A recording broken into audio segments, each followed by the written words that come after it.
If you're new here, make sure to subscribe, but only if you're not afraid of the dark. Once you hear what happened in this house, you may never sleep the same way again. The street looked ordinary. Quiet. Children played here. People walked their dogs.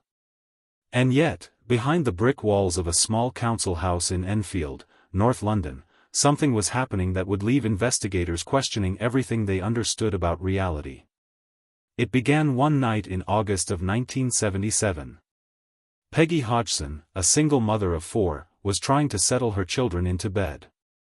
Her youngest daughter, Janet, kept complaining that her bed felt like it was shaking. Peggy brushed it off as nerves. The family had been going through hard times, and stress could play strange tricks on the mind. But then they heard it, 3 slow knocks, coming from inside the bedroom wall. Not pipes. Not footsteps. Something deliberate. Peggy pushed open the door. The room was cold, noticeably colder than the hallway. The children stared at her wide-eyed. And then, in front of all of them, a heavy chest of drawers slid across the floor by itself, grinding against the wooden floorboards as though someone unseen was pushing it. Peggy rushed forward to move it back, but when she tried, it felt as if someone was pushing back. She later said it felt like a strong pair of hands were on the other side of the wood. They fled the house and ran to their neighbors, who called the police. When 2 officers arrived, they didn't expect to see anything. But one of them later reported in her written statement that she saw a chair lift off the ground and move several feet on its own. She inspected it for wires, magnets, anything that could explain it. She found nothing. News began to spread. Journalists came. So did investigators. And the disturbances didn't stop. In fact, they grew stronger. Voices began to speak through Janet. Dark, gravelly, nothing like the voice of a child. Furniture rattled. Books flew from shelves. Visitors reported sudden waves of fear, headaches, and the distinct feeling that someone was watching them from the corner of the room. The most unsettling part wasn't the objects. It wasn't the sounds.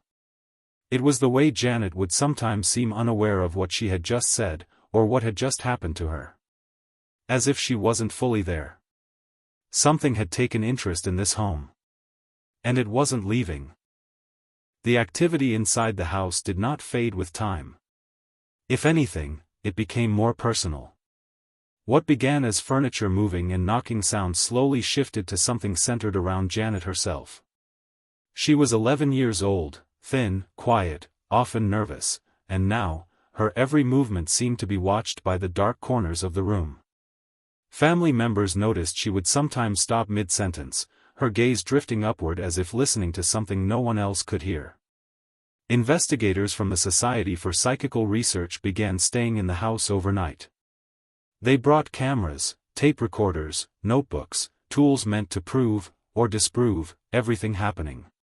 One night, as one of the researchers was speaking softly to Janet, she suddenly stiffened. Her back straightened. Her voice dropped into a tone so deep it barely sounded human. The researcher wrote that it was like a separate person using her body to speak. "We're not going anywhere," the voice said. The room fell silent. Janet blinked a few times when it was over. She asked why everyone was staring at her. She remembered nothing. Skeptics accused the children of mischief. They suggested mimicry, tricks, boredom.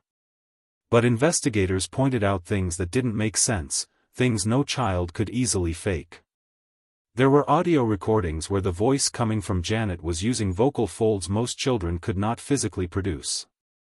There were cold spots in rooms with no drafts. Objects moved when no one was near them, sometimes while cameras were running. The family tried leaving the house for nights at a time, staying with relatives, but even then, Janet would wake up terrified. She spoke of someone standing at the foot of her bed. A man. Sometimes angry. Sometimes simply watching her breathe. She described his clothes, his voice, his bad temper. Her mother would later learn that a man fitting that exact description had once lived in the house years before they moved in. His name had shown up on old property records. During one recorded session, the deep voice asked for silence. Everyone in the room froze. The air felt heavy.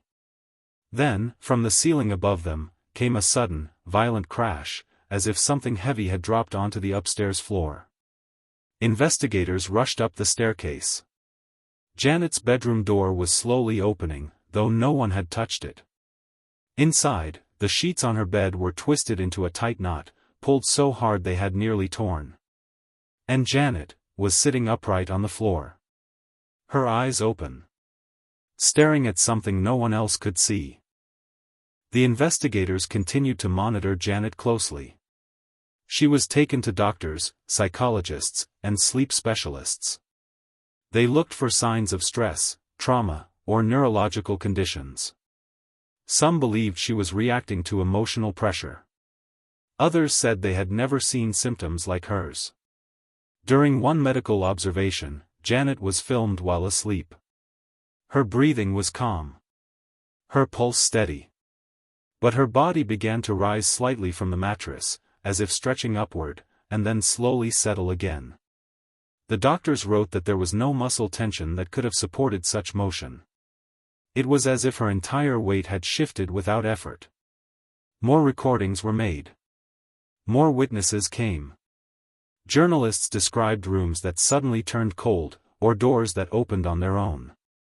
Investigators noted changes in Janet's voice patterns that didn't match any known condition.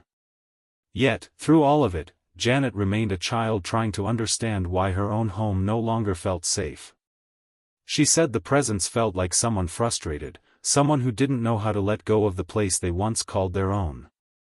The house was eventually blessed and treated with every calm, ordinary method people use when they feel afraid: open windows for fresh air, new furniture, moving belongings to different rooms. Nothing dramatic. Just a family trying to reclaim normal life. Over time, the disturbances did begin to lessen. The voices became quieter. The knocks faded. The rooms warmed. But the memory stayed. Years later, Janet, now an adult, spoke about those events with a steady voice. She didn't try to frighten anyone. She didn't claim certainty. She simply said that something had happened to her and her family that did not have an easy explanation. She wished it had been simpler. She wished it had been a dream. The house in Enfield still stands. New families have lived there. Some say they felt nothing unusual at all. Others reported strange sounds at night, objects misplaced, a sudden sense of being watched when walking past the bedroom at the top of the stairs. Just enough to remember that history leaves traces. That emotions sink into walls. No one ever proved exactly what happened inside that house. Not the investigators. Not the skeptics. Not even the family. But the recordings still exist. The interviews. The statements. The voices that should not have belonged to an 11-year-old girl. And every so often, someone notices that the house's lights flicker on for a moment, even when no one is home. If this story stayed with you, you may not be ready for the next one. But if you are,